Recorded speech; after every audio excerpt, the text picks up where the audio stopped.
जय श्रीकृष्ण. दंडवत प्रणाम. जय शिवराय. जय स्वराज. जय स्वदेश. मित्रांनो, मैत्रिणींनो आणि माझ्या सर्व आदरणीय सन्माननीय माता पिता तुल्य राष्ट्रभक्तांनो, स्वदेशी आयुर्वेद प्रेमींनो, माता भगिनींच्या गर्भाशयाची समस्या, समाधान एकच, सगळ्यात श्रेष्ठ समाधान. महिलांच्या गर्भाशयाची कुठलीही समस्या असो, त्याचं एक मात्र समाधान आहे. ते बघा काय समाधान आहे. आपल्या ऋषी मुनींनी, साधू संतांनी जे सांगून ठेवलंय ना, सगळ्यात पहिले फक्त 5 मिनिट द्या बस. बघा, असे दोन्ही पाय वाळायचे, पाठीवरती झोपायचं, पाठीवरती झोपून पाय वाळले, दोन्ही हातांनी दोन्ही पायाचे घोटे घट्ट पकडायचे, पायामध्ये भरपूर अंतर ठेवायचं, श्वासात भरायचा,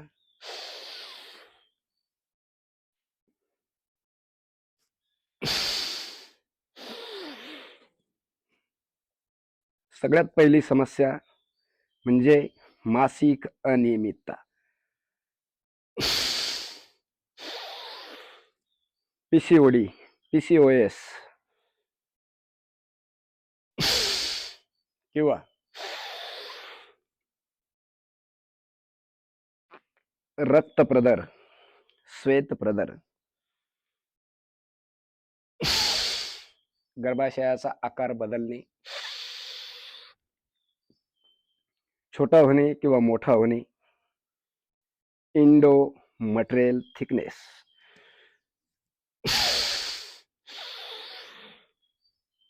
श्वास घ्यायचा, पाठ पोट कंबर असं वरती उचलायचं.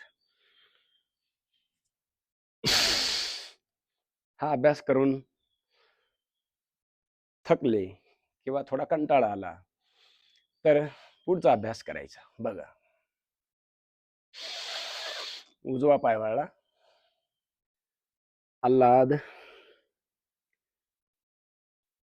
पायाच्या गुडघ्याला नाकाचा शेंडा लावण्याचा प्रयत्न करायचा.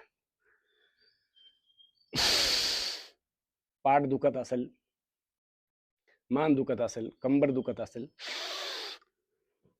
तर मान उचलायची नाही, आणि गुडघा दुखतोय तर इथं धरायचं असं.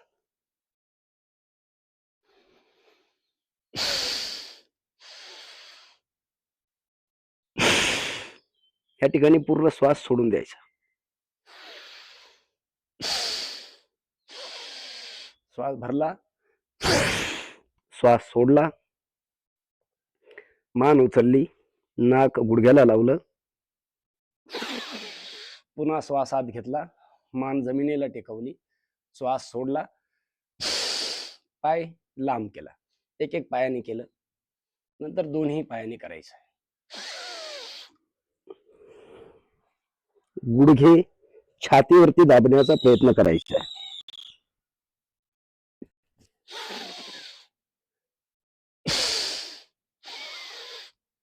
श्वास भरला, पाय वाळले, श्वास सोडला, मान उचलली, पुन्हा श्वास भरला, मान जमिनीवरती टेकवली, श्वास सोडला, पाय दूर केले. पवन मुक्तासन आणि सेतुबंद आसन, बस हे 2 सुद्धा पर्याप्त आहे.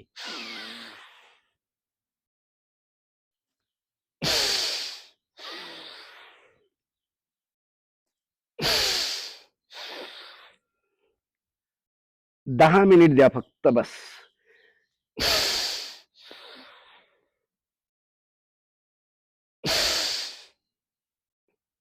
दररोज 10 मिनिट आपल्याकडे नाही,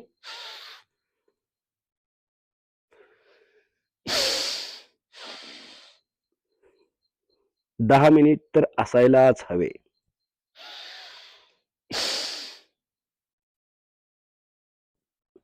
सेतुबंद आसन, स्कंदरासन आणि पवन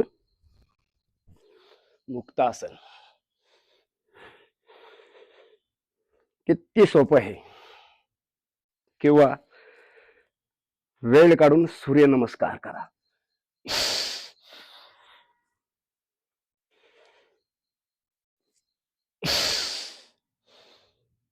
बस. त्यानंतर शवासन करा. सगळं ध्यान आपल्या गर्भाशयावरती केंद्रित करा. देशबंध चित्तस्य धारणा धारणासु च योग्यता मनसहा. माझा मासिक धर्म नियमित होत आहे. शरीरातील सर्व संप्रेरक जेही विस्कळीत झाले होते हे आता सम झाले आहे, सम होत आहे. गर्भाशयामध्ये आलेली जी समस्या आहे, पीसीओडी, पीसीओएस, मासिक धर्माची अनियमितता किंवा ओव्हर ब्लडिंग किंवा व्हाईट डिस्चार्ज, श्वेतप्रदर, रक्तप्रदर, गर्भाशयाचा बदललेला आकार, इंडोमेट्रियल थिकनेस, सर्व काही स्वस्थ झालं हे, स्वस्थ झालं हे, स्वस्थ झालं हे असा भाव ठेवून शवासन करायचं किंवा योग निद्रा करायची. आणि आल्हाद योग निद्रा शवासन झाल्यानंतर डाव्या बाजूनी भार देऊन असं बसायचं. बस फक्त दररोज 10 मिनिट द्या अशी तुम्हाला करबद्धपणे प्रार्थना करतो. सगळे स्वस्थ राहा, मस्त राहा, चुस्त राहा, दुरुस्त राहा आणि खुश राहा. तर आजच्या पुरतं इतकंच. जर आवडलं तर लाईक करा, शेअर करा, सबस्क्राईब करा आणि आपल्या कुठल्याही मुलीला, मैत्रिणीला, आपल्या कुठल्याही नातेवाईकाला ही समस्या आहे तर त्यांना हे जरूर कळकळीने करायला लावा. हीच तुम्हाला नम्रपणे प्रार्थना. तर जय हिंद, जय भारत, वंदे मातरम.